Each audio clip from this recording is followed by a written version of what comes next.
The following program is underwritten by the Nevada Irrigation District. Since 1921, providing clean and healthy drinking and irrigation water to more than 24,000 homes, farms, schools, and businesses in Nevada and Placer counties.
Hi, I'm your host, Lew Sitzer. This is NCTV Interviews, and this is the third of 4 shows dealing with healthcare issues in Nevada County.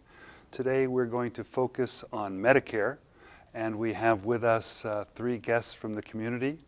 Diane Howard, who is up from Fair Oaks in Sacramento, and she'll be talking with us about Medicare and the various plans. She comes from Secure Horizons and is a territorial developer. Welcome, Diane. Thank you. And we have Lacey Elliott, who is an insurance agent from East Main Street Insurance. So good to have you here. Thank you. And we have Lola Smith, who is a grandmother and member of Secure Horizons.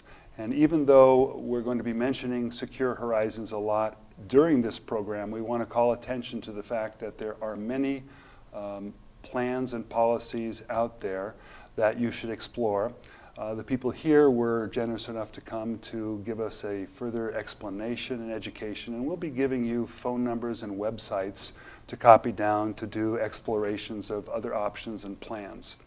But to start the show off, Diane, if you would please talk about what Medicare is and the parts of the plans that we need to know about. Yes, Lou. Actually, Medicare is a federal insurance plan that started back in the Lyndon Johnson presidency. It was passed by Congress in 1965 to help us out here with the rising cost of health care. It's an 80-20 relationship. Medicare covers 80% of the health bills, and then the beneficiary is responsible for 20%. Now, back in 1965, there were only 2 parts to Medicare. Today, it has grown to over 4 parts. I'm going to go back to when it did start, and the first part of Medicare is Part A. Now, what Part A is the hospital part of the Medicare benefit. And how you earn that is that you work for 10 years or 40 quarters, and then you have prepaid that Part A hospitalization plan. So you don't have to pay a premium for that. And Part B is actually not mandatory. But if you didn't have Part B, you would be responsible for all the medical bills, the doctor bills, outpatient services. So essentially, it really is mandatory that you do get Part B when you're eligible. And what makes you eligible is if you are turning 65, retiring, then you will be eligible for Part B. Do get it when you're eligible, unless you're covered by a group employer plan and you don't need it. If that's the case, then when you do retire and your employer will no longer be covering you, that's when you want to get a letter from your employer and make sure that they write that you have had credible coverage so that you do not get that 1% penalty. So how does a person find out whether or not they have A and B? Well, you get A automatically 2 ways. One, if you are disabled, permanently disabled, and you have been designated disabled for over 2 years, then you get Part A and B. And if you're getting ready to retire, the best thing to do is 3 months prior to retiring, you contact Social Security and let them know that when you'll be retiring and that you do want Part B. And we'll be bringing up the Social Security phone number and website throughout the program if you need to copy that down. So now, okay, we've covered Parts A and B. Now there's a C, and C are the coordinated care plans. Those are the ones that combine Part A, Part B, and some of those plans also cover Part D, like the Advantage plans, and they're offered through independent insurance companies. So those are the Part C, and they would be, for example, HMOs, those are health maintenance organizations, PPOs, some Medicare supplements, some special needs programs. So there's several plans out there that are under the Part C. You don't hear much about Part C or Plan C. Is this something that is necessary for everyone to have? Yes, I feel it is necessary because Medicare only covers 80% of the hospital bills and the medical bills. Okay. So you want to look for something that is going to fill those gaps. So this is the supplemental. Well, there are two kinds. There are supplements, and then there are Advantage plans. This is where it gets a little bit more confusing and complex. Okay. But we can help you understand the difference between the two. And then there's the Part D, which that was enacted through the Medicare Modernization Act, and that began in 2006. And that is help with the prescriptions, the rising cost of prescriptions. As we know today, it's not uncommon to have a prescription that may cost you $300. Well, that's where President Bush signed the MMA, and the Part D prescription plan was brought into the Medicare. And what does that mean for people who are turning 65? Do they automatically qualify? Is this something that costs extra? Actually, it's not mandatory, but there is a penalty that you will incur if you do not apply for the Part D when you're eligible, 65, or when you're disabled and receive your Part A and B of Medicare. So it's best if you do take advantage of that, and we really encourage you to do so because you don't know what the future holds, and you want to be covered should there be a medication added later that would be very costly. So it's best that you do add that Part D. And again, some of those programs do cover the Part D. You don't have to go shopping for them. But the Part D is provided through independent insurance companies.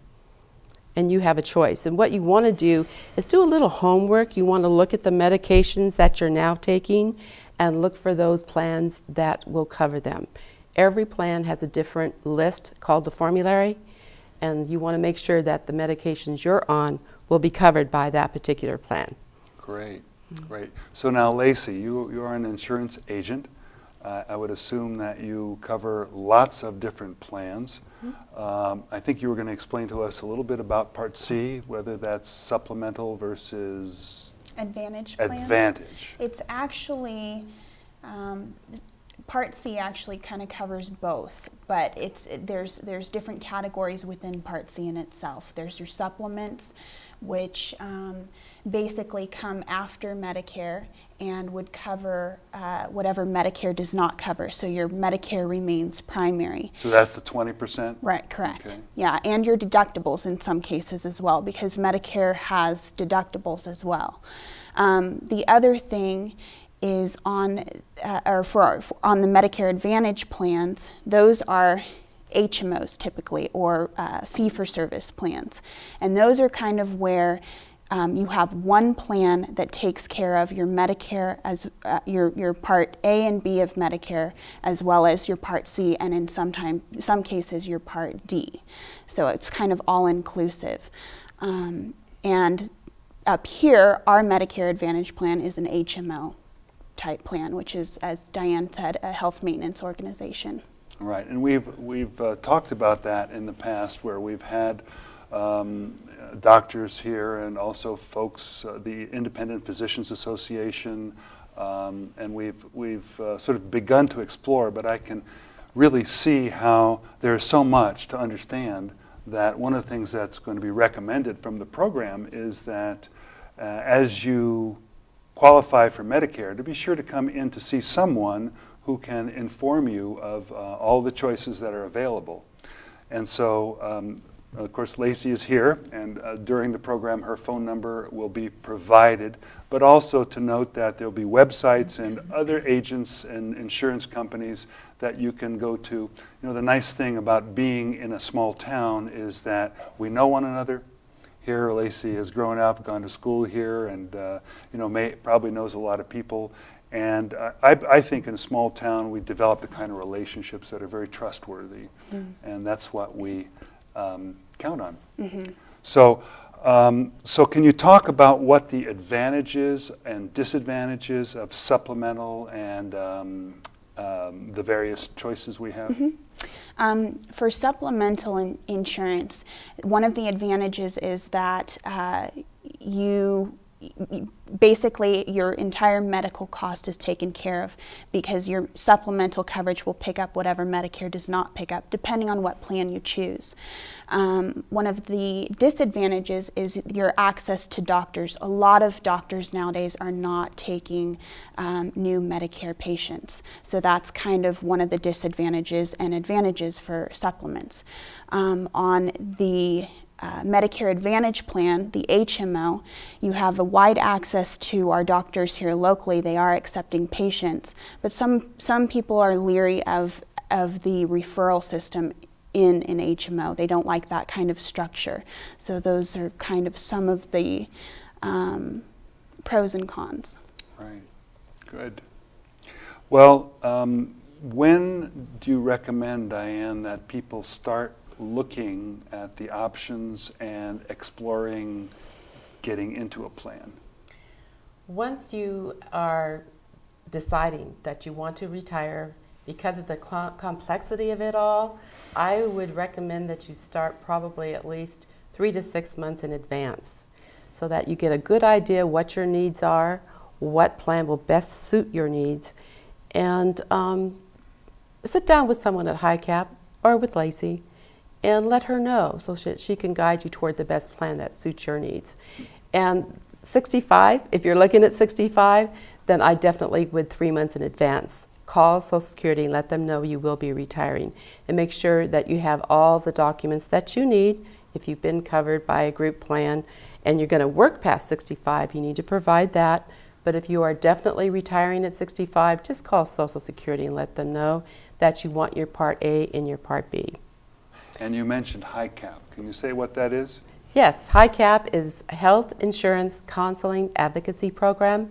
It's a group of people that are volunteers, and they will sit down with you and also go over all the plans that are available to you in the community in which you reside.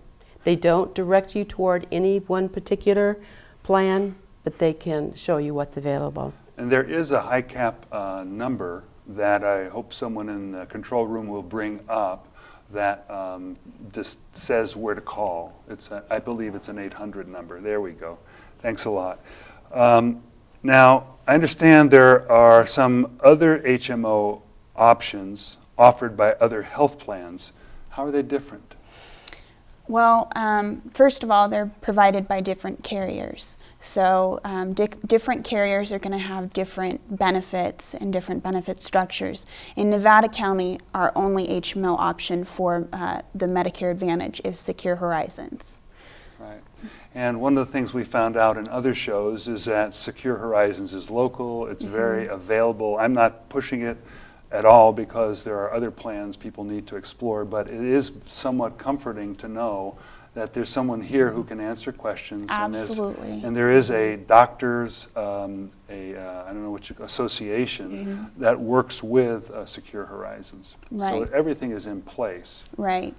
Actually, Lew, Secure Horizons has been here for 4 years now, and we're the only managed care plan in this area. And when you say managed care, you're saying HMO. Yes, uh-huh. And we talked in previous shows about HMO versus PPO and the advantages and disadvantages, and that's a choice people need to make. Right. So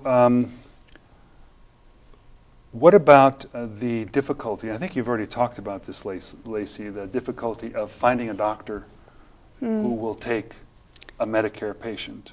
Yeah, it's becoming harder for doctors to accept Medicare patients. If your practice is full of them, they're not being reimbursed very well, and it makes it very difficult for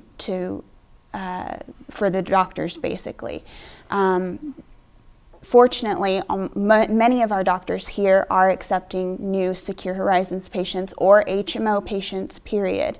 And so the availability of those physicians is a lot greater than many of the other products out there. Right. And so, Lola, Yes. you are a member of Secure Horizons. That's right. And I understand you moved from Southern California. Can you talk a little bit about what kind of a health plan you were involved in because of your work then, and what a move might have entailed in terms of changes?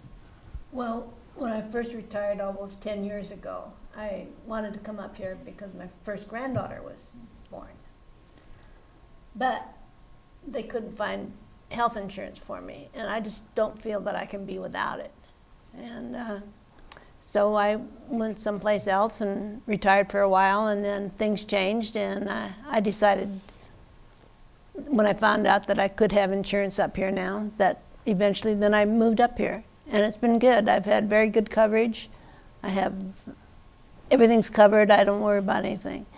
So in Southern California, and as you moved along, you were covered by what kind of insurance? When I left work, I had a HMO, and I had that for a while, and then they discontinued service. And I went through 2 or 3 other coverages before I got on the Secure Horizons, and I've been on it for about 4 or 5 years. Okay. So it's been good. So the fact that you were able to get into a network, an HMO network that was local, was a comfort to you, is a comfort. Yes, yes. Right. Okay. So I noticed in our earlier conversation we talked a bit about ARP, and that hasn't been mentioned yet. So how does ARP fit into this picture? And maybe explain what ARP is for people who don't know. It's the American Association of Retired People, and we're the only Medicare Advantage plan that does have the AARP name on it. It's the name of our plan.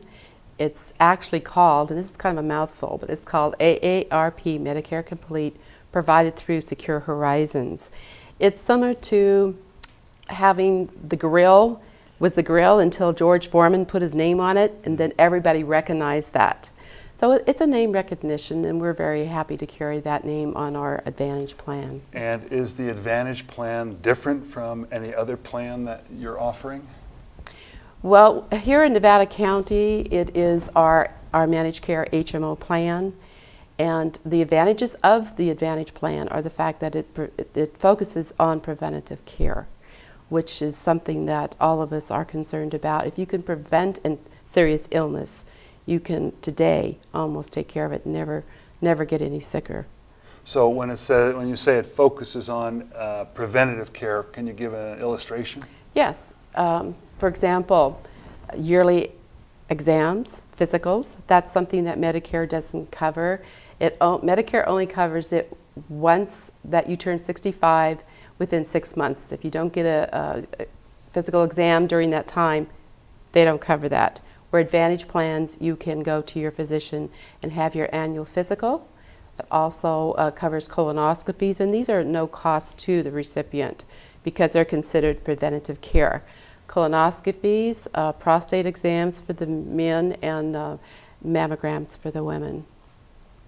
So that's something that I think we need to take a good look at and take care of ourselves a little bit closer, and it's more affordable through an Advantage plan where there's no cost for these. So one of the things I was surprised to find out about is that Medicare isn't free in the sense that there's a monthly payment. There is. This is something that we've paid into, one would think, a lot of our lives, but in fact, it's still going to cost more. So there is. I'm so glad you brought that up because Part A you earned when you were working, and that comes premium free because you prepaid that. Part B does have a premium. And when I started out in this business 10 years ago, the premium was $45. Today it's $96.40, and it will continue to go up. You never see that portion. It's taken out of your Social Security check automatically, so it's deducted. But if you didn't have that Part B, you'd be responsible for all those medical bills and the doctor bills. So essentially, you really do have to get that when it's offered. And if I know that Social Security is coming in later and later, as it's being phased in at an older age now than just 65. So what happens if you don't start collecting Social Security until you're 66 or 67? How does that work? You still get Medicare at 65. A lot of people retire when they're 62, and you don't get Medicare at that point. 65 is when Medicare begins. And what about the deduction from Social Security? Is this something instead that would have to come out of people's pockets until they start collecting? Yes, it would. And it's usually quarterly that they pay this. For example, if you are still working and you want to stay working and you're covered by your employer, you wouldn't need the Part B. But if you are ready for Part B, the best way is to have it automatically taken out of your Social Security check, and that's what Medicare does automatically. And would they bill you for it if it doesn't come right out of your check? I mean, if you're not getting your check? Yes, that would be a quarterly bill. Right. Mm-hmm. All right. Mm-hmm. So are there things that we haven't talked about yet that perhaps could come to help people understand things a little bit better? Well, there are the resources that members can. I always encourage anyone that sets foot in my office to do your own research. Don't just listen to what any one person is telling you. There's a Medicare.gov website. There's many websites, which I think they're going to put up later. And they're up right now in case you want. Perfect. Good. Yeah, there's Social Security, Medicare, and CMS, and all of those websites are wonderful, wonderful resources, as well as your high cap and your local senior center. All of these are great places to go to get information. So here I am. About 3 months from turning 65, and I am getting drawers full of promotionals and won't you please sign up for this service or that medical program. What does someone do who is faced with a drawer full, a daily mailbox full of people trying to get you to enlist in their health plan? How do we evaluate these things? It's good to ask for help on that. I agree. Anyone that you trust that is either knowledgeable, whether this is your own agent that you are dealing with, or any of those resources that were on the screen just a minute ago, or myself, I'm also available. And you just need to sit down and kind of compare. I always do a process of elimination with people because we have to find out what is best for you. I use the example of my mother and my grandmother a lot. My mom is on a Medicare Advantage plan, and it works great for her. And my grandmother is on a supplemental plan. Neither person should be on the other woman's plan. They both work out perfectly for that person, and everybody is the same. I mean, everybody else is the same. They should really look at what's best for them. I would agree. And if you're a traveler, the nice thing about the Advantage plan is that you're covered worldwide. Should you have an emergency, a lot of plans do not cover you outside the United States, and Medicare does not. And I think that's something that people didn't realize. So how does that work worldwide? You're traveling, let's say you're in Italy. Actually, we had an experience in England where my wife got ill and needed to see a doctor, and they have nationalized medicine in England. She went to see a doctor, got great treatment, got wonderful care, easy to access. We asked what the bill was, and he said nothing at all, because it's covered under the national care. It was a wonderful experience, but I'm sure that isn't the case in all countries. No, it isn't the case. So you go to a country that has private hospitals, private doctors. How does this medical plan work? Well, if you should experience an emergency, we want you to get to the closest facility and get yourself stabilized. And then there, on the back of Secure Horizons ID card, there's a number to call to get us involved right away so that we can have the bills directed to us and not to you. But sometimes that's not the case. You don't have time to think about Secure Horizons. You're thinking about just getting yourself better. Then you want to get all the bills and get them to us as soon as you return, and we will cover all the bills for you. But if you can't do that, some countries may want you to pay it before you leave. Mm-hmm. If that's the case, if you can, put it on your credit card, and again, we'll reimburse you for those out-of-area emergencies. All right, sometimes the paperwork is daunting, you know, with trying to deal with insurance companies and so forth. How does that work with Secure Horizons? Actually, virtually no Don't have paperwork. any. So can you talk about that, Lola? All I do is write a check out when I go in for my visit, and that's it. Is that a copay check? That's a copay check, and then if I go to a specialist, then I write another check to him. Copay? And copay, and it's all taken care of. I've never had to go through any bills or anything. And how about things? Same insurance. How about things like lab tests? That's and all included. All included. So, and I'm not trying to make the point that Secure Horizons is the answer to everything. It's one option here we're talking about today, and that you should be sure to explore other options and make your own decision based on you know, what information you've collected. In fact, that stack of all the information that you're receiving now, I would take it to the HICAP office or to Lacey and set it down and say, okay, here's what I've been receiving. Help me ferret this out, because it is so complex now. But if you know what your needs are you a traveler? Are you going to stay at home? You're not going to travel much. Do you have a lot of medications? Do you want a plan that includes them? All these things you need to write down so you know what your needs are, so that you can have someone help you make that choice that's best for you.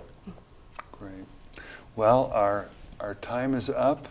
It's been a great show. Thank you each for coming here, and hopefully if you have any questions about what we've talked about, call the station up, call Lacey, talk with Secure Horizons.